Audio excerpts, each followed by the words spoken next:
वह एक कोरल उठाकर शार्क के सिर पर जोर से मारता है। शार्क को लगता है कि यह महिला आसान नहीं है, इसलिए वह तुरंत वहां से भाग जाती है। किनारे पर पहुंचने के बाद शाओ मेई ने अपने कपड़े का एक टुकड़ा फाड़कर अपने घाव को साधारण तरीके से बांध लिया और आगे बढ़ने लगी। उसे नहीं पता था कि कितना समय बीत गया। तभी उसके सामने एक विशाल चट्टान आ गई। वह चढ़ाई करने लगी और उसने सूरज की रोशनी में लेटे हुए मछुआरों को देखा। वह उत्साहित होकर मछुआरे की छोटी नाव पर चढ़ जाता है और पास में रखे तरल को पी लेता है, लेकिन अगले ही पल वह उसे उल्टी कर देता है। असल में बोतल में फुक का घर था। उसे मछुआरे को जगाना पड़ा, लेकिन दोनों की भाषा अलग होने के कारण वे केवल इशारों से बात कर सकते थे। मछुआरे ने शाओ मेई के घाव को देखकर प्राथमिक चिकित्सा किट निकाली। पहले उसने अल्कोहल से घाव को साफ किया, फिर शाओ मेई के घाव को टांके लगाए और अंत में उसे पट्टी से बांध दिया। शाओ मेई लगातार चिल्ला रही थी और बेहोश हो गई, जबकि मछुआरा समुद्र में कूद गया। जाल इकट्ठा करने के लिए घर जाने की तैयारी कर रहा था।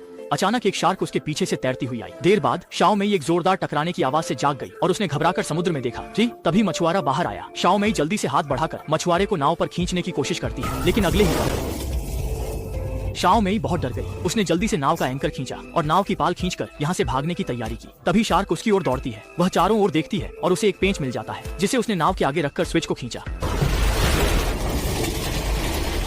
शार्क परेशान होकर भाग गई। शाओ मेई नाव पर बेहोश बैठी थी, लेकिन शार्क फिर से लौट आई। उसने फिर से स्विच खींचा, लेकिन पाया कि यह बिल्कुल भी चालू नहीं हो रहा। इसलिए वह नाव में बैठकर घबराकर चारों ओर देखने लगी।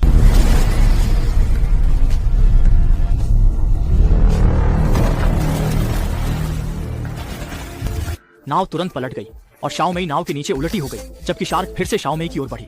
उसने नाव की रस्सी को अपने चारों ओर लपेट लिया। जैसे ही शार्क अपने मुंह खोलकर हमला करने आई, शाओ मेई ने एक जोरदार चीख मारी और शार्क नाव के एंकर से छेद गई, जिससे वह वहीं पर मर गई। इसके बाद शाओ मेई थकी हुई हालत में नाव पर चढ़ गई। अच्छी बात यह थी कि जमीन दूर नहीं थी और वह धीरे धीरे किनारे की ओर तैरने लगी। ये पति पत्नी नींद से जाग गए और अपनी आंखों के सामने के दृश्य पर विश्वास